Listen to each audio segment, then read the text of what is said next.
Welcome to the broadcast.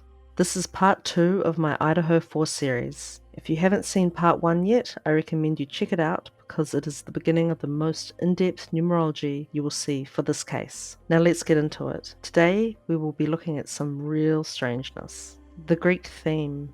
All 4 victims were part of Greek life through their respective sororities and fraternity. Maddie and Xana worked at the Mad Greek restaurant. The night of the murders, Xana and Ethan were at a Sigma Chi frat party. See how the symbol for Sigma Chi looks like X for Xana and E for Ethan? When the police started publicly looking for a white Hyundai Elantra, there were reports that the vehicle had driven along Troy Road. Police Chief James Fry said that they were looking for the occupants of that vehicle. Arguably, a car is a modern-day horse, and what happened with the occupants of that horse? Around the same period, there was a case of a murdered 7-year-old girl named Athena Strand. All of this happened just weeks after an arrest was made for the Delphi murders. In the classical world, Delphi is considered the seat of the oracle, prophetic future insight, or here, perhaps foreshadowing. King and Queen theme. A funeral is a traditional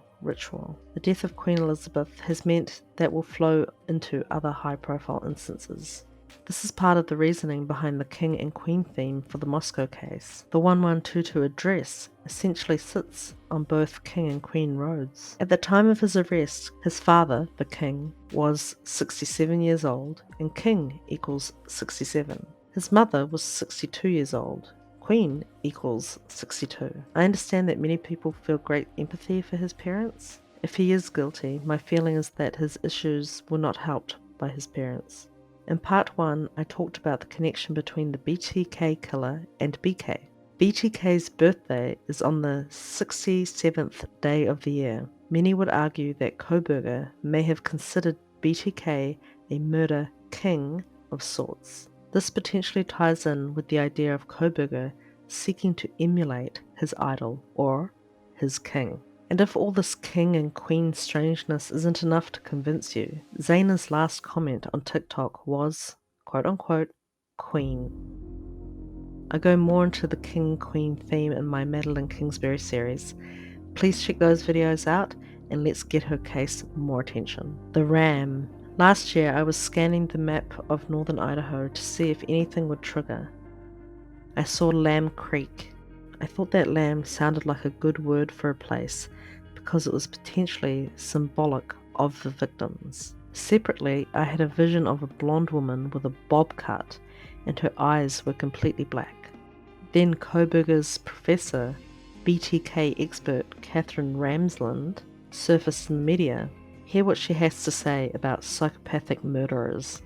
Have you ever gotten that just like, this is just pure evil? This guy is just, there's nothing I have a human hard about time with the word evil. Okay, gotcha, all right. Because it's kind of a religious context. Okay. Do I think, have I come face to face with psychopaths? Absolutely. The coldness, the lack of remorse, definitely. So some people call that evil, but we are finding that it might very well be a brain disorder. Huh. I suppose her eyes aren't completely black. Note her name is Ramsland, like Ram. Kohberger went back to his parents' place in Pennsylvania for Christmas. Their address is on Lambston Drive, like the lamb, the den, the progeny seeking shelter. I always thought that the number of the perpetrator's address would be important. His family home address number is 119. That number can link to water, death around water, or around water after death. I actually wonder if this number could indicate that the murder weapon is near water. What's in a name? For a suspect's identity, I was really fixed on the name Brandon.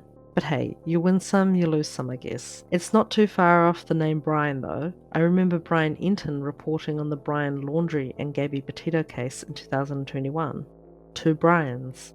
Then News Nation flew Bryan Enton out to Moscow, Idaho. The name Bryan was probably 5th on my list of suspect names, in part because I liked the BR at the beginning of the name for some reason, but also the fact that Bryan Enton was covering the case. I also got James and Garrett.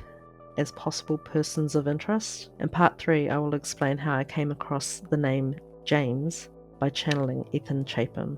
Remember the Jacks, Kaylee's ex-boyfriend Jack DeCoeur, and Jack Showalter, who walked Maddie and Kaylee to the grub truck. Now Ethan Chapin.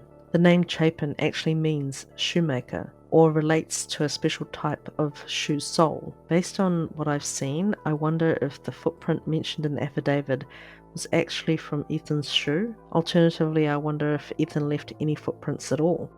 Look at this. Scream 6, the latest in the college slasher film series, was released less than 4 months after the Idaho murders. In the film, there is an actor named Jack Champion, who plays a character named Ethan Landry. So we have Jack, Ethan, Champion like Chapin, Landry like Brian Laundry. Very strange. Also, one of the female characters in the film is brought in for questioning because her ID is found at a murder scene. I'm going to call this a rumor, but evidently Kohberger had possession of an ID belonging to a female. On top of that, Kohberger's sister was in a 2011 slasher horror flick called 2 Days Back. Is the world really this small? Thank you for watching. Until next time.